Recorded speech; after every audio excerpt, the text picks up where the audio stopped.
आज हम लोग इंदिरा एकादशी व्रत कथा का ड्रामा करने जा रहे हैं, जिसमें श्री कृष्ण का रोल कर रही हैं सुनीति राधिका माता जी, युधिष्ठिर का रोल कर रही हैं गायत्री राधिका माता जी, नरेटर मैं सुधामयी बल्लभी, राजा का रोल कर रहे हैं मुकुंद प्राण प्रभु जी और नारद मुनि का रोल कर रही हैं प्रीतिमयी नंदप्रिया माता जी।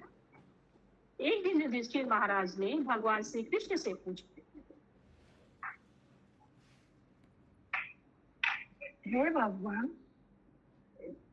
भगवान, आश्विन मास के कृष्ण पक्ष के एकादशी का क्या नाम है? उसके करने से क्या फल मिलता है? वह सब कुछ मुझे बतलाइए।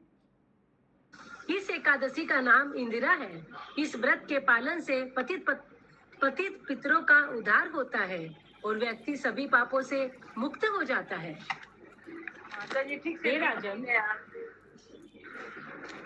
हे राजन, सतयुग में इंद्रसेन नाम का राजा था। अपने सभी शत्रुओं को पराजित कर वह महिष्मतीपुरी राज्य पर राज्य करता था। अपने पुत्र पौत्र समेत वह आनंद पूर्वक रहता था। उसे भगवान विष्णु के प्रति हृदय में भक्ति जागृत हुई और इसलिए वह नित्य मुक्तिदाता गोविंद का स्मरण करता था। एक बार राजा अपने सिंहासन पर आनंद पूर्वक विराजमान था। तभी आकाश मार्ग से देव ऋषि नारद वहां पधारे। राजा ने सिंहासन से उठकर उन्हें प्रणाम किया, उनकी पूजा अर्चना की। तभी देवर्षि नारद ने राजा से पूछा,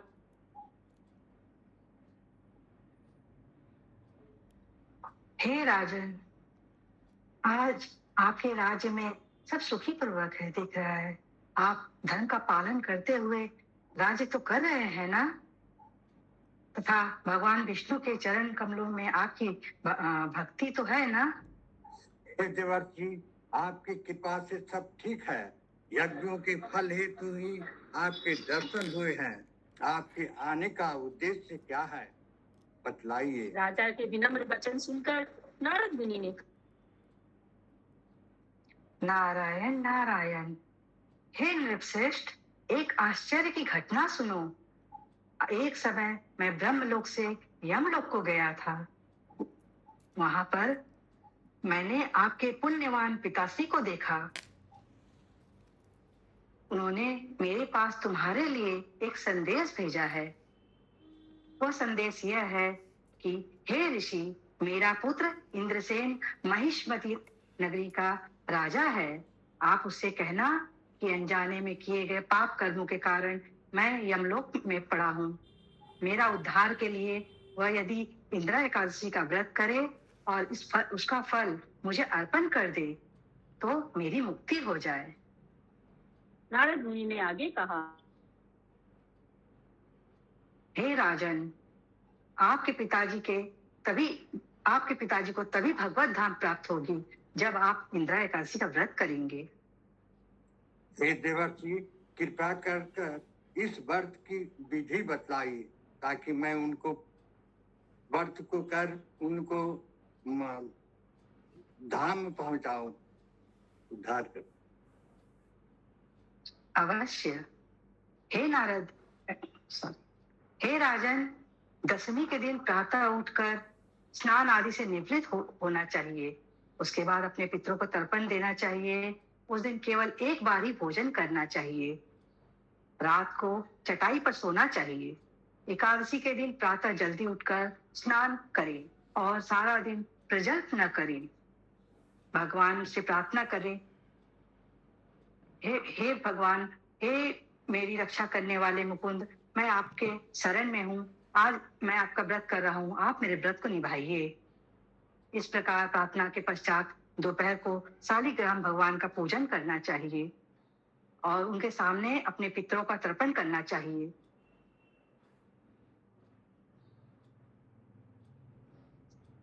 उसके पश्चात अपने ब्राह्मणों को भोजन और दक्षिणा देकर संतुष्ट करना चाहिए।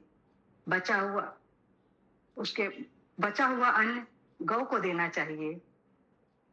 उसके पश्चात आप चंदन, धूप, दीप, अगरबत्ती से भगवान श्री हरि का पूजन करें और सारा दिन भगवान की लीला कथाओं का श्रवण कीर्तन करें। इसके पश्चात रात्रि को जागरण करें। द्वादशी के दिन भगवान श्री हरि की पूजा करके ब्राह्मणों को भोजन करवाना चाहिए।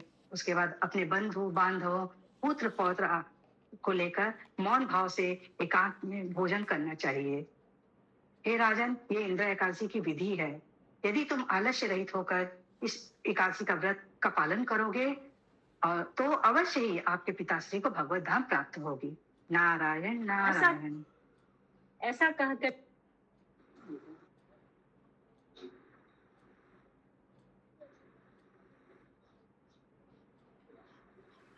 देवर्षि नारद के कहे के अनुसार राजा के व्रत का पालन किया।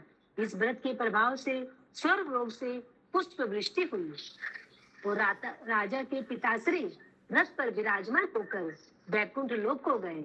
उसके बाद राजा ने अनेक वर्ष आनंद पूर्वक राज्य किया और अपने पुत्र को राज्य सौंपकर फिर राजा भगवत धाम को चले गए। बोलिए इंदिरा एकादशी की जय। विष्णु चंद्र भगवान की जय। श्री नारद जी की जय। श्रील प्रभुपाद की जय।